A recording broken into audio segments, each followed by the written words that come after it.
अगर मैं सबसे ज़्यादा मिस किसी चीज़ को करता हूँ ना तो वो करता हूँ। यह है प्रदीप जगोड़ी जी, एकदम सुरीले स्वर के मालिक। और ये जो जगह है, इस जगह पे हम लोग बैठा करते थे। तो दोस्तों, भावनाओं में बह करके मेन चीज़ तो मैं आपको बताना ही भूल गया अपने आश्रम की।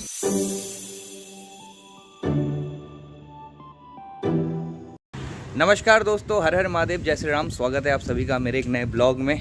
जैसे कि आप सभी को पता है कि हमारा चल रहा है एग्ज़ाम, और लास्ट ब्लॉग में मैंने आपको बताया था कि मैं ऋषिकेश जाऊंगा और उस दिन ऋषिकेश ही स्टे करूंगा। तो मेरे पास कोई बैग नहीं था, इसलिए मैं अभी गया था ये बैग ख़रीदने और साथ ही साथ गुरुजी को लेने, क्योंकि अभी देहरादून चले गए थे, मेरे यहाँ रुके नहीं थे।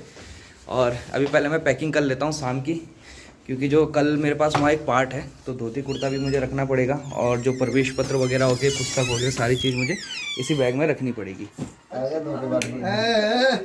क्यों ना है पहले ये गुरुजी है। नहीं, आप इन्हें धोखेबाज क्यों कह रहे हैं रतुड़ी जी, ये बताओ। ये ब्रह्मा जी का जितना एक दिन होता है ना, जैसे हमारे 100 दिन का ब्रह्मा जी का एक दिन होता है, वैसे ब्रह्मा जी का 100 दिन इनका एक दिन होता है। 1 मिनट होता है। तो दोस्तों, 4:30 बजे हमारा पेपर छूट चुका है, और अभी मैं दौड़ करके गया था अपने आश्रम में फ़ोन लेने के लिए।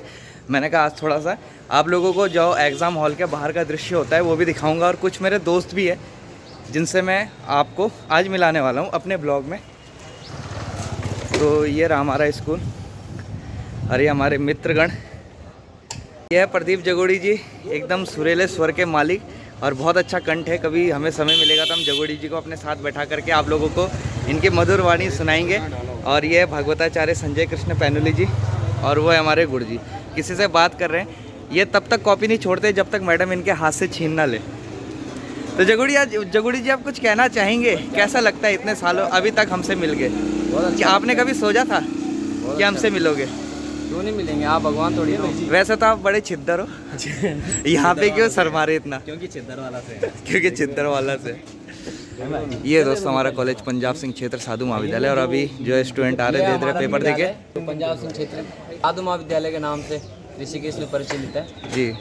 और यहाँ पर जो है योगाचार्य, वेद, ज्योतिष, नव्य व्याकरण, साहित्य, और जो है वास्तुशास्त्र, अनेकानेक, पौरोहित्य, कर्म, संस्कृत में वक्तव्यम, किसी भी प्रकार की संस्कृत विद्या का अगर आपको अध्ययन अध्यापन करना हो, विद्यालय आइए और यहाँ बर्बाद हो जाइए। तो दोस्तों, जैसे कि मैंने आपको कहा था कि आज मैं आपको आश्रम दिखाऊंगा अपना, तो अभी मैं अपने आश्रम में हूँ। आज मैं ऋषिकेश इसलिए रुका हूँ क्योंकि कल मेरे पास सुबह जो है यहीं एक अनुष्ठान है, तो फिर मैंने कहा कि सुबह सुबह आकर के कोई फ़ायदा है नहीं, आज रात को यहीं रुक जाते हैं ताकि सुबह मुझे आने में कोई लेट ना हो। तो अभी ये मेन एंट्रेंस है हमारे आश्रम का, और ये पहले गेट जो था वो दूसरा था, लेकिन अभी क्या है, हमारा आश्रम जो है वो रिसेंटली मॉडिफाई हुआ है, तो इसलिए गेट वगैरह, ये पेंट वगैरह आपको सब नया दिख रहा है। तो अभी मैं आपको अंदर लेकर के चलता हूँ आश्रम की, कुछ झलकियाँ आपको दिखाता हूँ। तो जैसे ही आप अंदर आश्रम में प्रवेश करेंगे तो ये 2 कमरे आपको देखने के लिए मिलेंगे, और यहाँ पे जो है हम लोग अपने जूते, चप्पल इत्यादि सारी चीज़ रखते हैं। और ये हमारे आश्रम का सुंदर सा प्रांगण है, और प्रांगण में जब आप अंदर प्रवेश करेंगे तो इस तरफ आपको जो है बाथरूम ये देखने को मिल जाएगा। ये दोनों जो है बाथरूम है, ये गैलरी में 2-3 बाथरूम एक साथ है, और ये सिंगल बाथरूम है। और यहाँ पे जो है ये इस इलाके में हम लोग धुलते थे बर्तन, इस वाले इलाके में। और यहाँ पे जो है भगवान राम जी का एक छोटा सा दरबार लगाया गया है, और इस तरफ जो है, यहाँ पे मैं आपको दिखाता हूँ कि इस तरफ पे जब भी कोई भंडारा होता है या ब्राह्मण भोज होता है, या यात्री आते हैं जो महाराज जी के भक्त हैं, तो इस वाले इलाके में बैठ करके जो है भोजन किया जाता है। और जब आप थोड़ा सा आगे चलेंगे इसी वाली जगह पे, तो ये जो है दोस्तों, ये है यहाँ का किचन। ये भी अभी बदला गया है, पहले ऐसा नहीं था, और अब थोड़ा सा मॉडिफाई करके इसको बहुत अच्छी तरीके से अच्छा प्रारूप दे दिया गया, अच्छा रूप दे दिया गया है। बहुत मेरी मतलब यादें जुड़ी है यहाँ से। सबसे पहले आश्रम में आते ही मैंने यहीं खाना बनाना सीखा था, और काफ़ी अच्छा लगता है सारी चीज़ें को देख करके दोबारा से। और यहाँ पे जो है हमारे आश्रम का मंदिर है ठाकुर जी का, ये देखिए कितना सुंदर श्रृंगार हो रखा है यहाँ पे इस वक्त। मैं आपको अंदर ले जा करके दिखाता हूँ। ये हमारे जोशी जी ने जो है आज भगवान जी का बहुत ही सुंदर जो है श्रृंगार कर रखा है। ये देखिए कितने सुंदर लग रहे हैं भगवान। तो दोस्तों आगे चलते हैं मंदिर से आगे, और यहाँ पे जो है ये दोनों स्टोर है जहाँ पे आश्रम का अन्न वगैरह स्टोर करके रखा रहता है, फल इत्यादि जो भी आते हैं सीजन के टाइम पे। और ये कमरा था, इस कमरे पे भी हम लोग रहे। और ये हमारे स्वामी जी की गद्दी है और ये हमारे स्वामी जी हैं जो अब इस जगत में नहीं रहे, लेकिन इनका आशीर्वाद जो है हमेशा हमारे साथ रहा है। और यहाँ पे हमारे स्वामी जी की गद्दी हुआ करती थी और इस वक्त कोई और जो स्वामी जी है वो यहाँ पे बैठते हैं। और आगे हम चलते हैं तो यहाँ पे भी एक कमरा है बना हुआ। और ये जो जगह है, इस जगह पे हम लोग बैठा करते थे पढ़ने के लिए। जब हम लोग आश्रम में रहते थे, यहाँ पे स्वामी जी बैठते थे और स्वामी जी के सामने हम लोग बैठा करते थे और यहीं पे बैठ करके हम लोग पढ़ाई किया करते थे, अध्ययन किया करते थे। और यहाँ से आपको दिखाता हूँ, ये था हमारा कमरा। जो मैं 2 साल आश्रम में रहा तो सबसे ज़्यादा मैं इस कमरे में रहा। इसका ये कमरा हमारा सबसे ज़्यादा फेवरेट था। इसमें मैं, नागेंद्र और कान्हा रहते थे, हम तीनों लोग रहते थे इस आश्रम में। और सबसे बड़ी बात, आश्रम तो नहीं कहूँगा मैं इसे, क्योंकि इसमें कभी आश्रम जैसी फीलिंग ही नहीं आई। मैं अपने 7-8 साल का जो मेरा ऋषिकेश में रहने का पीरियड था, उसमें से मैं कम से कम केरल आश्रम हो गया, हनुमान मंदिर हो गया, चितानंद धाम हो गया, हरिहर आश्रम हो गया, 5-6 आश्रमों में था। लेकिन किसी भी आश्रम में जो है 2-3 महीने से ज़्यादा मैं टिक नहीं पाया, क्योंकि काम बहुत ज़्यादा होता था आश्रम में उस टाइम पे, हमारे टाइम पे। अब तो आश्रम में विद्यार्थी खोजने से भी नहीं मिलते, बल्कि आश्रम वाले पैसे दे रहे हैं विद्यार्थियों को कि भाई यहाँ रह जाओ आश्रम में। क्योंकि अब जो है जैसे ही संस्कृत जगत में लोग आ रहे हैं, तो वो आश्रम की तरफ कम जा करके अपने घर वालों को फोर्स करके या तो कमरा ले लेते हैं या तो फिर वो अपने घर से ही अप डाउन करते हैं। तो हमारे टाइम पे ऐसा नहीं था। और अभी ये देख लीजिए, जो मैंने वस्त्र पहन रखे, नीचे लुंगी और ऊपर टी शर्ट, यही हमारा उस टाइम पे जो है पारंपरिक वस्त्र हुआ करता था। इसी को पहन करके जो है हम लोग आश्रम में 24 घंटे रहते थे। तो इसलिए इसको मैं आश्रम नहीं कहता, क्योंकि एकमात्र यही आश्रम था जहाँ मैं 2 साल से ज़्यादा टिका और एकदम घर जैसा माहौल मुझे यहाँ लगता था। और इसके बाद मैं सीधा यहाँ से जोली ग्रांटी गया। तो अभी मैं ऊपर छत में ले जाता हूँ आपको और छत के कुछ दृश्य आप लोगों को दिखाता हूँ। तो दोस्तों, अब हम लोग आ चुके हैं छत में और हमारे आश्रम के छत में। तो ये सारे आप देख सकते हैं, ये सारे रहने के लिए यहाँ पे यात्रियों के लिए कमरा बना रखा है। तो जब महाराज जी के भक्त महाराष्ट्र, मध्य प्रदेश या अन्य जगह से आते हैं तो हम लोग उनको ये रूम खोल करके दिया करते हैं। और इस जगह पे जो है बर्तनों का स्टोर हुआ करता था। अब तो मुझे नहीं पता यहाँ पे बर्तन है कि नहीं है, लेकिन यहाँ पे जितने जो हमारे भंडारे के जो बर्तन होते थे वो यहाँ पे होते थे। और ये जो छत आप देख रहे हैं, ये बहुत खुला बना दिया गया है। पहले इतना खुला नहीं था, यहाँ पे भी एक रूम हुआ करता था उस टाइम पे। और हम लोग इस छत में बहुत ज़्यादा सर्दियों में धूप सेका करते थे और काफ़ी हमने पतंग उड़ाई इस छत से। तो काफ़ी यादें मेरी इस आश्रम से जुड़ी हुई है। तो दोस्तों, ये देखिए, मैं छत से आपको अभी कुछ दृश्य अपने आश्रम के दिखाता हूँ। यही है हमारा आश्रम जहाँ हमने ज़िंदगी को जीना सीखा। इस आश्रम का नाम तो मैं आपको बताना ही भूल गया। तो ये जो आश्रम है, इस आश्रम का नाम है श्री वेंकटेश भवन। और हमारे स्वामी राम कुमाराचार्य जी थे, गुरु जी, जिनके सानिध्य में रह करके, जिनके चरणों की सेवा करके जो है आज हम अपने जीवन में आगे बढ़ रहे हैं। तो हमारे स्वामी जी जो थे वो बहुत विद्वान थे और किसी भी पद की, धन की कभी उन्हें लालसा अपने जीवन में नहीं रही। और उनसे एक चीज़ हमें सीखने को मिला, एक वाक्य हमें सीखने को मिला कि दोस्तों, हमारे जो स्वामी जी थे वो मतलब जैसे हम लोग खाना खाने बैठ रखे, भोजन करने बैठ रखे हैं, तो एक दिन क्या हुआ कि सब्जी में नमक कम था। तो अब जब स्वामी जी को हम पहले खाना देते थे तो स्वामी जी ने खाना खाया और खाना खाने के बाद उन्होंने कुछ नहीं बोला। तो हमने भी नॉर्मली जैसे ही खाना चखा तो देखा यार नमक तो एकदम कम है, ना के बराबर है। तो फिर हमने बोला स्वामी जी को कि आपने बोला क्यों नहीं। तो स्वामी जी ने कहा यार अरे यार, एक दिन अगर कम नमक खा लेंगे तो कौन सा कुछ हो जाएगा। तो मतलब ज़िंदगी को जो एडजस्ट जिस तरीके से वो करते थे, मतलब कभी मांगना नहीं। और कभी उन्होंने विद्यार्थी, जैसे और आश्रम में होता था कि अगर खाना पीना और साफ़ सफाई सारे विद्यार्थी देखते हैं, अगर विद्यार्थी वो चीज़ ना करे तो आश्रम वाले तो निकाल देते थे। लेकिन यहाँ क्या था कि अगर खाना बनाने का टाइम हो चुका है और विद्यार्थी लोग खाना नहीं बना रहे, तो स्वामी जी खुद ही उठ करके चले जाते थे खाना बनाने के लिए। और जैसे आरती के लिए कभी कभी नींद नहीं खुलती थी तो स्वामी जी खुद ही उठ करके आरती कर देते थे। लेकिन कभी किसी को बोलते नहीं थे वो, कुछ भी नहीं। मतलब आज तक बहुत कम ऐसा समय रहा होगा जब हमने उनसे डांट सुनी होगी। पहले तो नहीं सुनी, लेकिन फिर भी अगर मान लो कि ऐसा हो नहीं सकता तो कम से कम 1-2 बार ही ऐसा है जब हमने स्वामी जी की डांट सुनी होगी, वरना स्वामी जी को किसी को कुछ नहीं बोलते थे। और कुछ भी कमी हो जाती थी तो पहले यहाँ भोग भगवान को लगता है, तो स्वामी जी कहते थे यार जब हमारे ठाकुर जी ने खा दिया तो हमें खाने में क्या दिक्कत है। तो उसके बाद चाहे कुछ भी कमी हो, नमक कम हो या कुछ भी कम हो, स्वामी जी कभी दोबारा नहीं मांगते थे। और सबसे ज़्यादा धैर्य था खाने में। अब हमारा क्या होता था, जिस दिन यहाँ भंडारा होता था, अच्छे खाने बनते थे, उस दिन तो 5-10 पूड़ियाँ खा लेनी और सब चीज़ खाना एक्स्ट्रा। लेकिन स्वामी जी का नियम था सिर्फ 2 रोटी या 2 पूड़ी खाने का और थोड़ा सा चावल खाने का नियम था। तो चाहे उस दिन फिर कितना अच्छा से अच्छा भी खाना बन जाए तो भी जो है वो सिर्फ 2 ही रोटी खाते थे। तो ये सारे नियम थे हमारे स्वामी जी के, जो अब याद आते हैं। तो उस टाइम पे तो हमें वो सारी चीज़ बहुत भारी लगती थी और बहुत भारीपन सा लगता था किसी की आज्ञा को मानने में, उसका पालन करने में। लेकिन अब हम जब हम लोग खुद जीवन में आगे बढ़ते हैं और हमारे साथ वो सारी चीज़ होती है, अब हमारे छोटे भाई लोग वो सारी चीज़ करते हैं जो हम लोग कभी क्या करते थे, तो हमें लगता है, अब लगता है जाकर के कि हाँ यार, वास्तव में जो है हम उस टाइम पे गलत किया करते थे।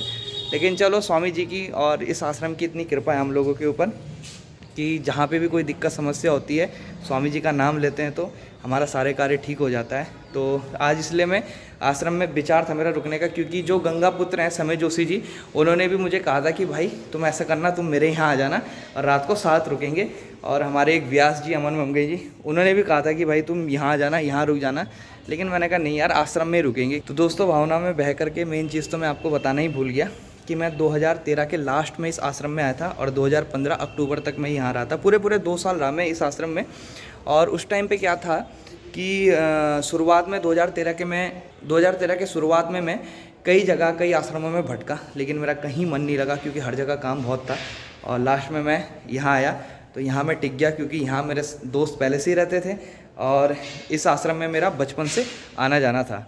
क्योंकि 12वीं तक हॉस्टल था और हॉस्टल के बाद जो है उस टाइम पे पिताजी की इतनी इनकम थी नहीं, ना हम लोग कमाते थे कि भाई हम लोग कमरा ले सके। तो इसीलिए जो है हमने अपने लिए आश्रम ढूंढना शुरू किया था। तो तब जा कर के मुझे 2013 के लास्ट में मैं यहाँ आया। और सबसे ख़ास बात ये है कि जैसे लोग आते हैं आश्रम में, उन्हें रहना है तो परमिशन लेनी पड़ती है कि जी हम महाराज जी हम आश्रम में रहना चाहते हैं। तो मैंने ऐसी कोई परमिशन नहीं ली, मैं सीधा आया बैग उठा करके, क्योंकि छुट्टियों में आता था तो कभी पूछा ही नहीं मैंने।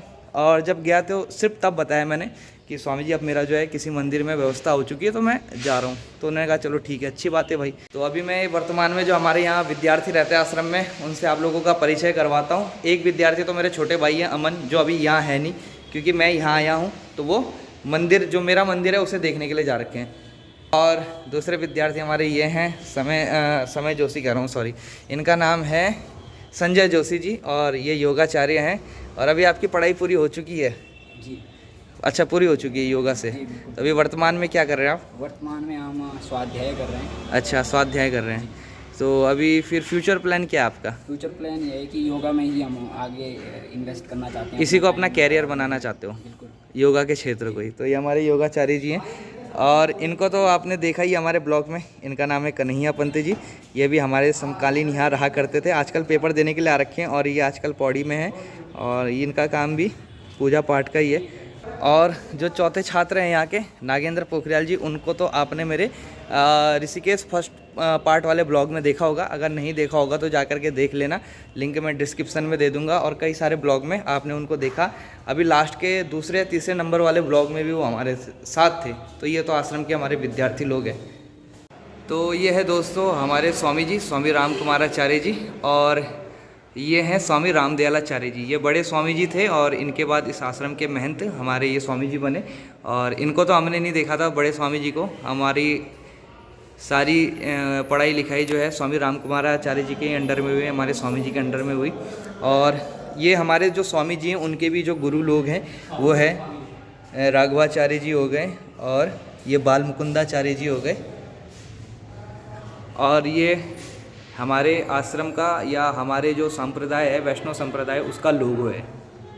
ये चिन्ह आपको हर वैष्णव मंदिर में देखने को मिलेगा।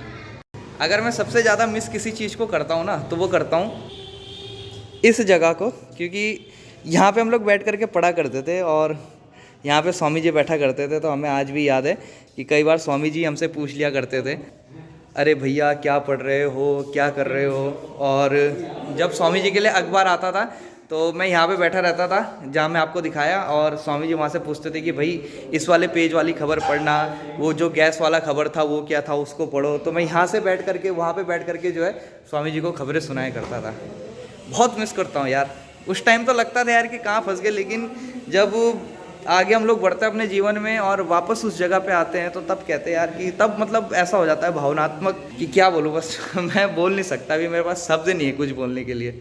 तो दोस्तों अभी है शाम का वक्त और आप लोगों को पता है मैं ऋषिकेश में हूँ। अभी थोड़ी देर पहले मैंने आपको दिखाया आश्रम और हमें जाना था श्यामपुर कन्हैया पंत जी जो हमारे साथ है उर्फ गुरुजी उनके साथ, लेकिन वहाँ का हमारा प्लान कैंसिल हो गया क्योंकि जिनके हमने जाना था वो लोग कहीं इमरजेंसी में बाहर चले गए। तो इस टाइम हम लोग, आपको पता ही है शाम को घूमने का टाइम होता है और मैं एक बहुत सी प्यारी और सुंदर सी जगह पे आया हूँ और ये आप सामने हमारी गंगा जी बह रही है और ये है मेरे गांव का रास्ता जो पौड़ी, श्रीनगर, बद्रीनाथ, केदारनाथ की तरफ जाता है।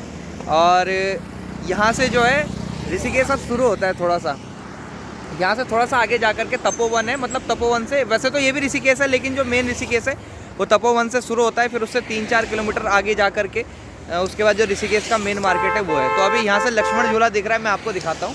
ये देखिए ये लक्ष्मण झूला और ये ऋषिकेश, यहाँ से शुरुआत होता है और अभी हो सकता है कि हम थोड़ा आगे निकले, आगे गरुड़ चट्टी है तो अगर उस तरफ जाएंगे तो आप लोगों को बता देंगे क्योंकि अभी हमारे पास समय बहुत है। और वैसे भी सुबह जिस टाइम एग्ज़ाम होता है तो जब एग्ज़ाम हॉल से बाहर निकलते तो ऐसा सर दर्द हो जाता है कि क्या बताएं। मतलब उसके बाद तो शुद्ध हवा खानी बहुत ज़रूरी है, ठंडी हवा खानी बहुत ज़रूरी है, नहीं तो भाई टाइम पास नहीं हो सकता। और ये देखिए हमारे सामने सुंदर से पहाड़ जहाँ हमारा दिल बसता है। तो गुरुजी कुछ कहना चाहेंगे? हमने सुना आपका एक फेमस डायलॉग है, बस सुकून चाहिए, ज़रूरतें तो कभी ख़त्म नहीं होती। बिल्कुल, ये ऋषिकेश ये सुकून के लिए ही माना जाता है कि जब मन उद्वेग हो तो आप गंगा के किनारे आकर सुकून के कुछ पल रहकर मन में अगर कुछ भी प्रॉब्लम्स है वो दूर हो जाते हैं। नहीं तो जैसे खंकरियाल जी आपको हर बार जो है जब भी आप उनके साथ रहते हो वो आपको ऐसी जगह में घुमाने ले जाते हैं, तो क्या कहना चाहोगे आप इस पर? इस वक्त यही है कि भाई घूमना है तो एक अच्छे मित्र के साथ घूमिए जिनसे कुछ सीखने को मिले, अथा तो घुमक्कड़ जिज्ञासा, या सैर कर दुनिया के काफिले, जिंदगानी फिर कहाँ, और अगर जिंदगी ना रही तो नौजवानी फिर कहाँ। थोड़ा सा गलत बोल दिया तुमने, पर इससे दर्शक हमारे अपने आप सेट कर लेंगे। भावनाओं को समझो बस, भावनाओं को बस समझो, यार। शब्द मत पकड़ो। क्या जगह है भाई, है ना। तो दोस्तों अभी बज चुके हैं रात के 9 और आप लोग विश्वास नहीं करेंगे कि रात के 9 बजे हम लोग अभी घूम रहे बैराज में। और ऋषिकेश पार्ट 1 वाले में आपने बैराज का कुछ सीन देखा होगा, तभी मैं और मेरे साथ है गुरुजी। और तो अभी हम लोग थोड़ा यहाँ पे घूमेंगे और घूमने के बाद फिर हम लोग जाएंगे आश्रम की तरफ।